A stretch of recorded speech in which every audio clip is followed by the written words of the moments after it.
Hello, my dear friends. Rabbi Rosenblatt here with you in the Riverdale Jewish Center, recording this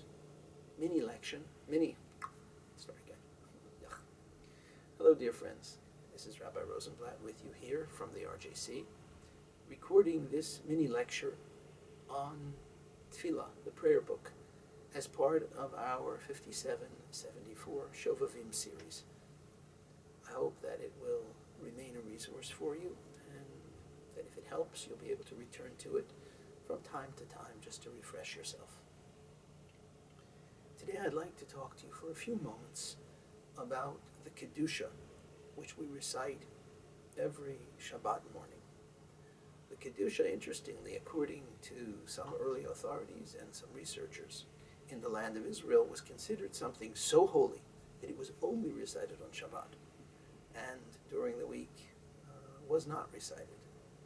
The Kedusha is fundamentally composed of 3 verses, 2 from the prophets and 1 from the Psalms of King David. They are famous, of course.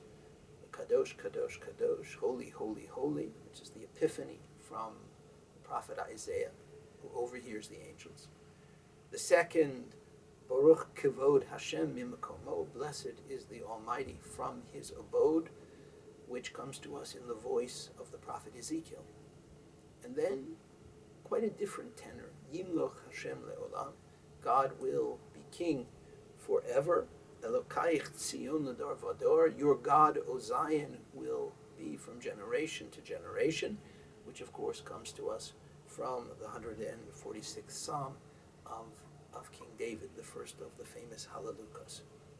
On Shabbos, however, these sections, these epiphanic visions and statements are connected by pietistic material, that is, by a kind of poetic bridge which moves us from one to the other. For this lesson, I'd like you to look especially at the beautiful bridge which connects verse 2 and verse 3, which takes us from Ezekiel to the Psalms of David. Of course, you all know it, especially through Chazan Shem Kramer's beautiful rendition, Mimukomcha Malkeinu Tofia, from your abode, O God, will you reveal yourself, will you appear. What the Paitan seems to be doing in the Kedusha is trying to move us from the vision of Ezekiel to the vision of King David. What is the vision of Ezekiel? Well, Ezekiel was a prophet, uniquely, who prophesied from Babylonia. He is the prophet of God as he appears to the people in exile. Baruch Kavod Hashem Mimkomo, that the glory of God is in some faraway place, his abode. Mimkomcho Malkeinu Tofia begins with God in that place. From your place, O God, will you look down? Will you appear to us, V'simloch Aleinu, and you will rule over us. You will come to be our king. And here Rav Hirsch reminds us that it was the assumption of the sages that Ikar Shechina Batachtonim, that the place, the divine presence, was designed to be from the creation of the world, was not somewhere in a heavenly retreat, but here in this world. This was supposed to be the perfect world. That's why God created the universe. And of course, on Shabbat, we go back to that sense of the world in its pristine state, the world as it was created to be, and we wonder, will it ever be that way again? So Ezekiel tells us that God is Bibkomo, he is somewhere in his faraway place, to which unfortunately he has retreated because of the sinfulness of the world. And we, thinking of Shabbos, know that eventually the world will be reconstituted as the place of the Shechina. And how will that come about? Yimloch Hashem le'olam, that God will become the everlasting King, And where will this happen? B'soch Yerushalayim Ircha.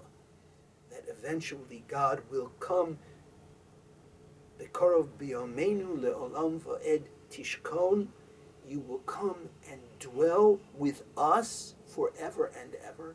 And how do we know this? Kadavar ha'amur b'shirei uzecha, al yedei David Mashiach tzidkecha. We will know this because of what we have written by David, who is the anointed one.